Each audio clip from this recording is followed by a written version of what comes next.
Hola, breaker, breaker. Happy Sunday evening to you. I hope you had a nice weekend. Thanks for tuning in. Got my pal Jesus here. He's lit. And not because I'm religious, but because I'm spiritual. I try to be spiritual. You know, we're all human too. I mean, you can be human and spiritual, but we're messy sometimes, us messy humans. So our human nature, our animal nature, sometimes gets in the way of our spiritual nature. But that's how it is here in the realm of light and dark, and everybody has to work it out for themselves, and or with the people they love and care about. So, that said, I thought I would pop on because I had a very quirky dream last night, appropriately cosmic as usual, and wanted to relate it to you, see if you enjoy it or get a kick out of it. Before I mention that dream, pardon me, as always stuffy, I wanted to note that I have finished the draft of my next book. It's called Life is Magic, and if you've watched my videos before, you know that it will be in two parts. And part one, because it was just too long, part one is now called Listen to the Universe. So Life is Magic, part one, Listen to the Universe. The title is courtesy Diane, and she is credited in the foreword for her contribution, which I appreciate very much, and always the comments on the videos as well. And comments generally, I enjoy interesting conversation about metaphysical things. It's just inherently interesting to me. It's not interesting to everybody, excuse me, but it is to me. So there's that. And I've been having more animals have been popping up in dreams lately. I thought it was actually very interesting. Well, two dreams. I had a dream. I think I made a video in which I explained the dream I had about all the bats flying in formation, which was really quite something. Very mystical, very supernatural kind of dream. And then a couple of nights after that dream, I don't think I mentioned that I had a dream that myself and someone I knew had been transformed into frogs. So I was a frog, but the funny part about it was I was being dragged along a like a string in the sky, and so was my companion. And I was, I think I was like sort of like second in line. I couldn't see what was dragging us. You know, it could have been a plane or anything, but we were way back holding on to, I mean, obviously frogs can't hold a string or a strand or a rope. But in the dream world, you can. So me and my frog friend were flying. We were holding onto the string and being pulled through the sky. And I didn't know what that was about at all. That just seemed so random, but very in keeping with the randomness of my dreams and the quirkiness and the playfulness. But then what was very interesting is literally before I came on to do this video, I happened to watch the new video from Marianne at Revealing Light Tarot, her reading for Pisces for the month of December. And there were three things that she said that all just directly hit me.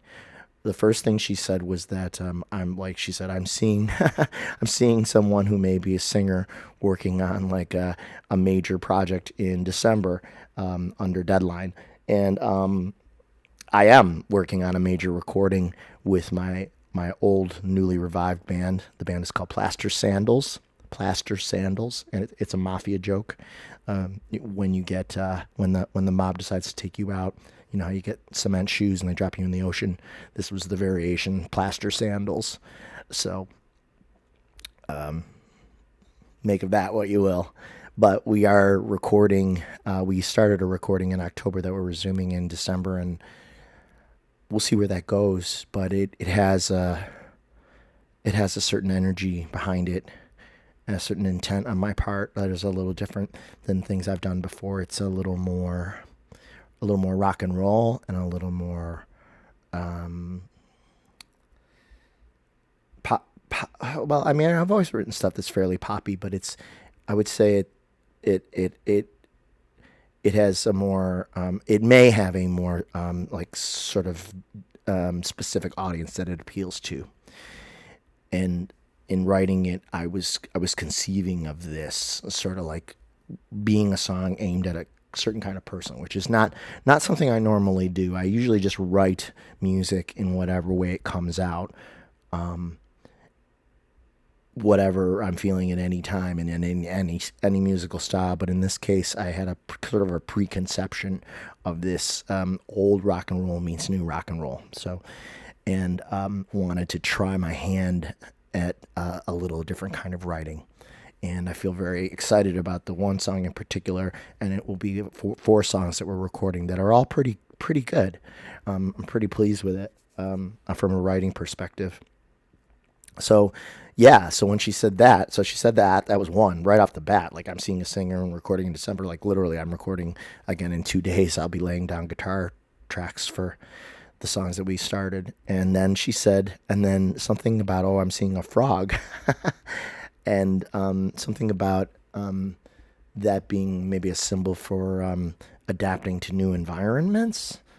And so when she said that, then I thought of the dream I'd had about, being pulled through the sky on a string without knowing what the destination would be, or who was pulling me, or maybe what was pulling me is the better question. Maybe it's something larger that I can't perceive, something from above that I can't perceive. But and I've always liked frogs. I always liked frogs when I was a kid, and I had a pet frog for a while. So, and we had a lot of toads in our yard in the suburban home that I grew up in the Buffalo suburbs. So always had an affection for that particular, well, for animals in general, but that particular animal. So that was interesting. And then there was even a third thing. What was the third thing that she said that also rang the bell for me today? Oh, shoot. I just had it in the tip of my brain. Maybe it'll come back. But that was pretty neat to get, like, I sort of like just happened to click on that video really somewhat randomly after watching a few others today by Linda G and Sterling, and a little bit of Lori from The Way of Positive Change, and then and then to have that pop in. So last night's dream, let's get to that.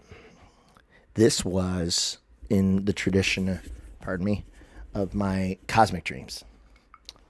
Cheers.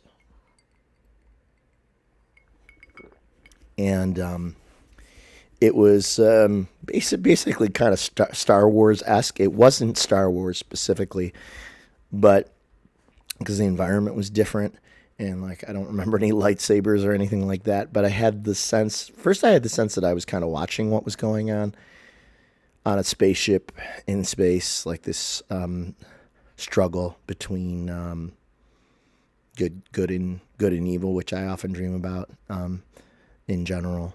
And it was represented in this sort of space opera format. And I had the sense that there was kind of like a Luke Skywalker-esque figure in the dream who I was watching, and then I was him for a bit too. And now I'm remembering another dream that I can share after this about Iran. I think about Iran because I guess it's a similar theme. I forgot that I had that a few days ago too. If I don't get to these videos or write it down right away, they really fade because there's so much detail usually. So I'll try to remember to come back to that.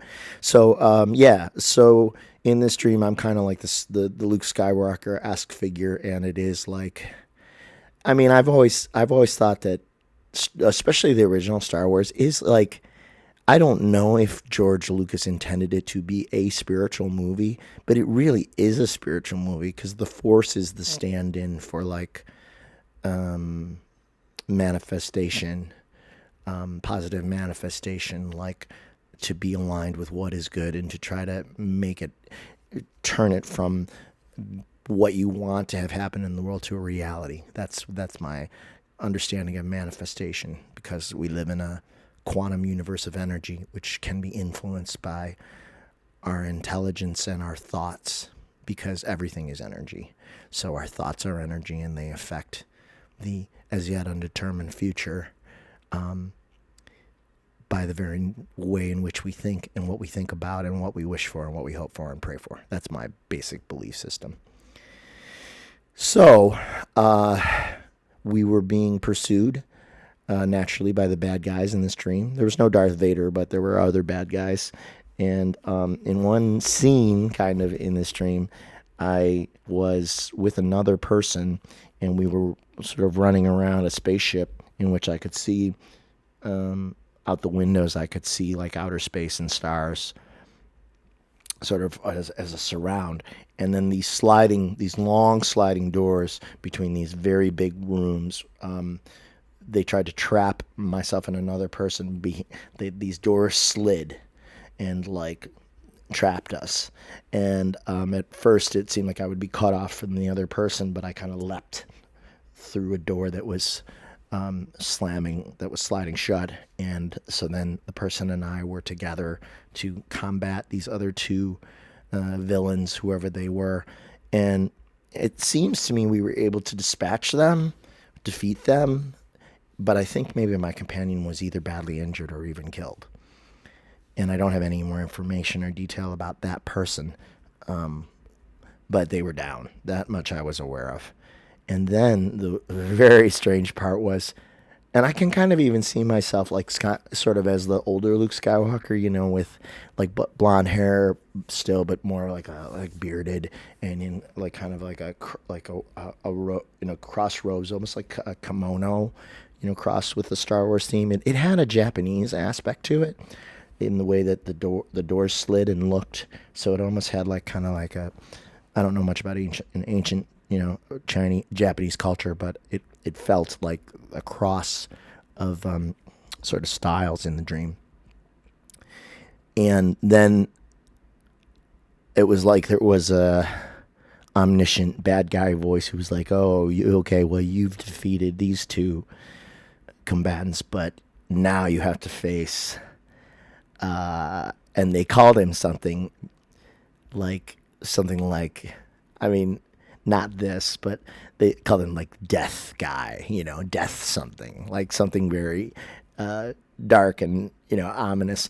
And what I saw was in front of me, I was looking out the window of the spaceship, which was like the entire window pane into space. And he sort of slid through the window, like he kind of like phased through the window from exterior to interior.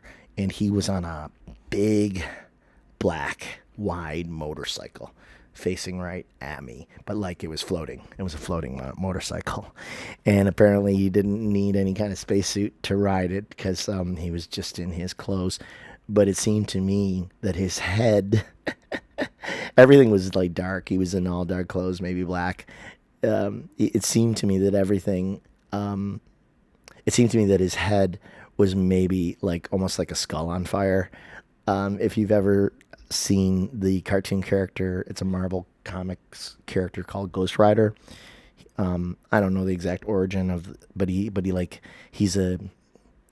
it's like a former motorcycle racer. Come here, buddy. Shay's here too.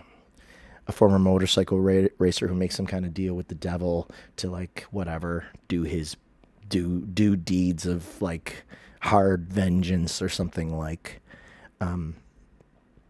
hard justice. And when he transforms into the Ghost Rider, he literally becomes like a skeleton, and his head is a flame. So if you wish to look up Ghost Rider, you'll find images, and that would tell you kind of what I saw. It was similar to that, not exactly. And when he phased through this window looking out into space, something with his bike or his own power or a combination of the two, he like hit us or me, because my companion was kind of down, it seemed, with what was like seemed like a sonic energy. Like it's almost like I could see the concentric circles emanating from the bike and from him and coming right at me. And it hit me so hard, it knocked me into the wall. Like, it knocked me off my feet, threw me. And I had the sense that I might have lost my vision, either temporarily or like I was semi-blinded by this incident. He was like very powerful, so he kind of like knocked me out. And the premise of the dream in general was that if we were kind of like the rebellion against, the Empire, say in the Star Wars movies, we were on the run and they were kind of picking us off one at a time. But we were hanging in there, but our numbers were dwindling as this conflict continued. And having been knocked out by this guy on his little space motorbike, when I awoke, apparently the remaining people I was with, let's say 100 people, we were being relocated to like a desolate water planet, and they were gonna like strand us there and leave us to perish. And to expedite our demise, they actually dropped us like into the ocean in these boats that were all metal, but the metal was graded like so. The bottom of the ship, like the whole boat was like a cage. Really, we were like kind of stuck inside of it for one thing, but so you could see out the bars. But the bottom was graded so that when it hit the water started to rise. We didn't sink quickly, but as we glided into the water, this craft of some kind was filling with water, and I could see that we had animals with us. There was even like some kind of really like large tortoise, like almost like a space tortoise. It was oversized, and other animals. And as the water rose and they got kind of like stuck in and outside of the ship at the same time, in like in kind of like the gaps in the metal, some of them were getting sheared and like killed as we sunk, and other of these animals were starting to drown, and it seemed to me their intent was just for us to slowly drown. But somehow we were able to exit from the top of the craft, and when we did, it wasn't the same kind of ship anymore. Then it was more like it had more of a solid wooden deck up top, which is not sensical, but that's how dreams are. They shift. So then it seemed to me we were above on what looked like kind of more like a pirate ship, but the planks were not. The planks were intermittent, like almost as if it's hard to explain. Like we came up from the middle of the craft we had been in, and then we could only like step to each side of the original metallic ship, and on these limited decks in which you could only very carefully step between panels of the flooring because it was almost like gapped between. So it's hard to explain, but it was strange. It was treacherous, clearly treacherous. But yet, I had a strange sense of calm through all of this. It was kind of an adventure at the same time, and my determination in the dream was I was determined. I mean, there was no choice but to try to do everything we could to survive, myself and my remaining companions. And then I had the sense that some of us were still trapped below, and that some of us were above, and I didn't know if we were going to be able to save everyone, and that was hard, but we could only do what we could do. So now I get the next part right. Oh, yeah. This detail struck me as very funny. Then it was like, to some extent, then it was almost like being in a in a game, like a virtual reality game, or like a computer game, in that where we were supposed to walk on the deck of this ship, the only areas that were safe were like shown to us, like almost like being like watching on a screen. I could see like, all right, so I'm going to draw it for you on this screen. Like, so here's like my point of view of this deck, okay, in this. And then I could see that the little center vertical section was highlighted. Like you have to walk, you have to walk through this like 1 foot space along this plank, and you have to follow this limited window of where you can be safe in order to survive. But this is your overall point of view. So as I and a person was demonstrating, like, you have to walk through this way, through this little slot, and if you don't, then you're gonna fall into the ocean and you're done, you're doomed. So that's what we did. We were doing it, and then I could even see that the planks, which were not all side by side or like perfectly sort of like, they weren't all running in the same direction, I don't even think. They all had markings on the floor of them that matched like the little sort of pathway you had to follow through. So then as I walked these planks, you're supposed to follow the lines perfectly or you would be ejected. But then I felt that I could even jump from plank to plank successfully, and I was able to do that. And just before we came um, above deck, if you will, when we were still sinking underwater in the under, in the graded metal part of the craft, I was aware that there were the tentacles. They were kind of like tentacles, but really they were the legs of almost like this giant sea spider. I could see them in the water, and they were kind of like trying to poke into the openings in the semi gapped metal undercarriage of this boat that we started in. And I knew that once we were above deck, we were going to have to face this kind of spider creature, water spider creature. But my perception of it changed when I was on the decking, because then I was I was fully against one side of the ship, and I can see it very well. Where what I had thought was maybe like this 10 foot sea spider instead turned out to be more like a kind of like a spider, not Spider Man, but like a man spider, but like a mystical kind of creature. And he was spider like, and he was very big. He was probably 100 feet tall, and he was coming up alongside the boat out of the water, and his facial hair were like spaghetti spider legs, like black spaghetti spider legs. It was very strange. And the tendrils off his face were coming over the side of the boat where we were now on the planks, trying to figure out how to, stay safe.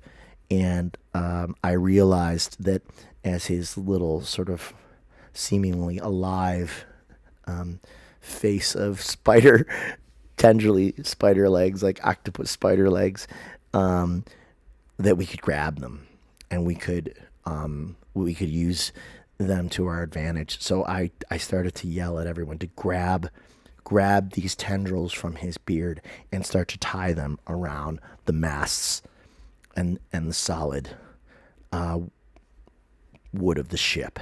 And that's exactly what I did. I was running along a plank, and I grabbed a whole handful of his tendrils, and I wound them around this thing. And I said, if we tie enough of these down, we can flip him. We can defeat him. And that's when the dream ended. So, and I was doing this all kind of with a smile on my face, which is what was funny about it. That I was it wasn't scary.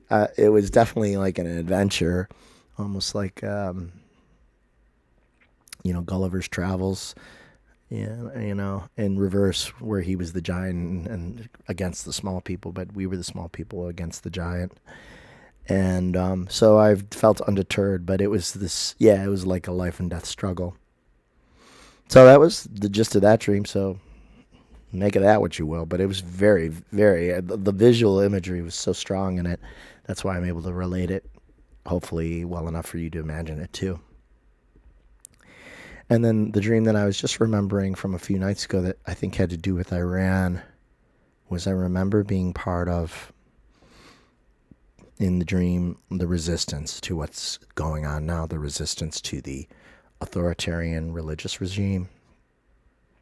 It is tragic what is happening now. The number of people that we will never know of who have lost their lives in protest over the fact that the Iranian morality police essentially beat a woman to death because she wasn't wearing her headscarf per Islamic law, which is just, it's unfathomable to me that there are even people who can think like this, can think that these things are an acceptable way for anybody to live. Yet these old authoritarian powers, it's all about control, and this is part of where humanity is at. We're working through trying to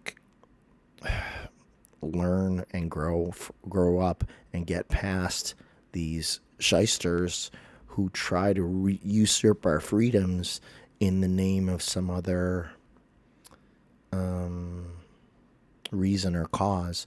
They'll use God as an excuse. They'll use false patriotism as an excuse for why we have to lose our rights and our freedoms, which to me are inherently God-given and not to be trifled with, because then you're really going against the will of the Creator. You're going against free will, which is like bedrock principle of reality, that we have free will. So when governments do it, it's one of the worst sins they can commit, in my opinion. So what's going on in Iran is terrible, yet it seems to be moving the needle, and I have high hopes that Iran may undergo like a kind of revolution, hopefully soon, that topples the religious regime and that they could actually become some form of democracy. That would be amazing. And it's echoed by what's going on in China, where they hardly ever protest out of fear of the government, but the COVID restrictions are so harsh there and have not let up since COVID began, to where people are beginning to crack. And when people crack, then they often become willing to potentially lose their lives for a cause, because the way they're living under an authoritarian regime is no longer tolerable, and death is, I don't want to say a preferred option, but it's no longer inconceivable that you become willing to die for something because you become desperate, or take the chance that you'll be killed because you can't go on living the way that you're living. It's intolerable, and it is intolerable in a country of 1.4 billion like China. It's just, it's so wrong. But yet we can say that so clearly, and the people who know me or in the psychic community who feel this way, it seems so obvious to us, yet still there are so many countries in the world that are so unfree. And I believe, I don't know how long it takes. I kind of feel eventually the whole world will be free, or most of the world, but it could take another 100 years, and who knows? China will probably take longer than a lot of other places, because they really, really clamp down on that stuff. But I digress slightly, because in my dream, I was aware that I was part of the resistance in Iran. I was aware that we had to speak in a kind of code, that there were coordinated efforts to undermine the government that I was involved with. And I remember a conversation with military personnel who were loyal to the regime, and sort of like I felt like I was like on a reconnaissance mission. I was trying to like get information from them by acting like whatever, that I was friendly to the regime, but really I was concealing my true intentions, and I was gathering information to try to use against the regime, and I was in league with other people who felt the same way. And so that was interesting because I really wasn't expecting to have any kind of dream like that. But there have been resistance movements of all kinds, and in world history, going back hundreds and probably thousands of years, we think of the resistance movements of World War II. These secret resistance cells that try to undermine the regime in whoever their occupiers are, in a more in a completely covert way, from within. They try to destroy them from within, and that's what that dream was about. So those were my recent dreams and happenings, and so thought I would put them out there for your consumption if you're so inclined. And if you happen to get to the end of this video, thank you for watching. Appreciate it. Likes, comments always. Shares, subscribes are much appreciated. I will keep you updated on the status of my next book. The next phase is, there's one chapter that's still running through my mind that I might want to just tweak a little. But essentially, I need to start to look for what's called a copy editor. And a copy editor, if you're someone who's not with a publishing company like me, like where you're self-publishing, essentially, a copy editor goes through and makes sure that they take care of typos and style issues, so that the book is grammatically and structurally sound. They find maybe little errors that you make in whatever, how a sentence is structured, and how to correct that, or misuse of commas or semicolons or parentheses or whatever. They go through and they make all those corrections, but they don't, they're not editing the content. They're not making comments on the content, because the content I'm comfortable with now, because I've been working on this for quite some time, intermittently. And finally, several weeks ago, I got it in my head that after kind of sitting on it for most of the year, because I had so many other things going on, that it was time to finish it. It was just felt like it was almost imposed on me from outside of myself. Like, okay, now, you got a lot of things going, but now you must finish this. Now, this is the time. So sometimes and I'm really glad I did, because now that I was able to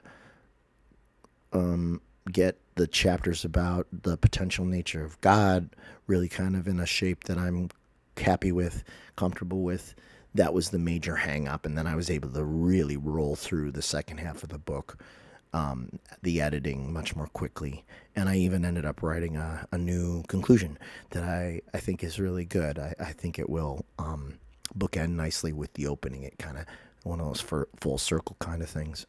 So and then we got to get going on the artwork. So it could still be a while, but hopefully shoot for 2023 release, maybe by spring, if I can get the artwork going too at the same time. It always is more time consuming when you have to do all these things yourself, when you don't have the support of a publishing company. But yet the upside is that you can really control how everything appears and is you can control the final product in a way that is more personal, and you can make sure that it looks exactly the way you look, down to literally the fonts that are used for the text on the cover, and the cover imagery, and how the cover imagery is reproduced, and the paper that you choose to print it on, and the size of the book, and even the font that is used in the book. Because all these things are subtle things, they're small things, but I've always felt, as a creative person, the longer that I've been writing music and now books and just generally general creativity, what separates in my mind, the very, very good art from the very best art is this attention to detail, which I would call like the extra 1 to 2% effort and dedication to very specific small things that make something just shine a little more than maybe what other people do. So there is a perfectionist aspect to it, which I'm aware of, but yet, my opinion is, not everyone shares it. If you're going to bother to do these things at all, then see them all the way through. Finish them. Pour everything you have into it until you feel like you have done everything you can to make it as good as you can. Because something that is half finished, why would anybody? Why would you think anyone would want to engage with that art? Why, if you're not putting everything you have into it? I don't really know how to make art another way. It's my nature, but I'm happy with it because I keep learning more. But it does become time consuming and mentally consuming. And I'm also aware that the writing of books is so much more intense than writing songs because of, I've said before, that need to continue the narrative through, say, 250 or 300 pages, whereas a song is just a snippet in time. A song of 3 to 5 minutes or less or more is a snippet. You can really get down into the nitty gritty of a song, and even though they can take a long time to record and perfect, they don't need to all relate to one another, whereas all the concepts in a book like the one I'm writing, every chapter needs a reason to be there and also needs a reason to be where it is in the order of the overall chapters. And so that can be very daunting, and maintaining a consistent tone so that it doesn't feel like it's written by more than, by someone who's schizophrenic, that you recognize the author's voice throughout the whole of the book, should someone wish to read it, either quickly or slowly. And then those things, again, those details, attention to detail, take time. But to me, again, if you're going to bother, then that's how you should do it. If you're going to put it out into the world. If you're writing for yourself or whatever, you can do whatever you want. But if you're going to put it out and be public about it, that's my artistic approach. And I'm aware that the intensity of writing books is something I may not always be able to do. I think that I have a more limited window in which I may be able to maintain the kind of focus that's required to write books, or at least the kind of books I would like to write now. And this may not always be available to me mentally in the future, just because it can be very taxing, which is not a complaint. But music, when I've got an idea for a song, I can knock out a basic song in 20 minutes. You can't knock out a book and of the length that I'm coming up on, which is about 86,000 words for this one, whereas my first one was 78,000 words. That takes hundreds of hours, or it takes me hundreds of hours. Stephen King, I don't know about, but that's my timetable. So now this is quite a ramble. Nothing new there. I'm a rambling man. So I'll bid you good night for now. Thanks for watching, and hope all is well. Stay optimistic. I believe everything that is being predicted is going to happen. I just do. I believe that Jack Smith is going to paste Mr. 45 sooner than later. I think we can expect an indictment in January, February. I do think that current members of Congress are going to be exposed and indicted and removed. I believe when the psychics say that at least a half dozen are headed out of the House, and when that happens, I also expect that the Democrats will take the majority, as has been predicted by many. And until that time, there's going to be like a little bullshit circus going on with Kevin McCarthy or whoever else the GOP decides to put up as their MAGA figurehead for a while, but the country's not down with it. The country's not with them. The election should have taught them that, but they're not that smart. They're not that smart. They have ruthlessness and ambition, but they don't have brains. Not the kind of brains you need. They're not in touch with their intuition to know, to feel what is really going on out here. So they're going to fail in whatever they try to throw at Biden, if it's a smear campaign. And then when those indictments come out, I really believe that they will, then the game will change. So hang in there. The age of Aquarius is upon us. So in my mind, it can only get better. Okay? So be well. Take care. Talk to you soon, I hope. Thank you.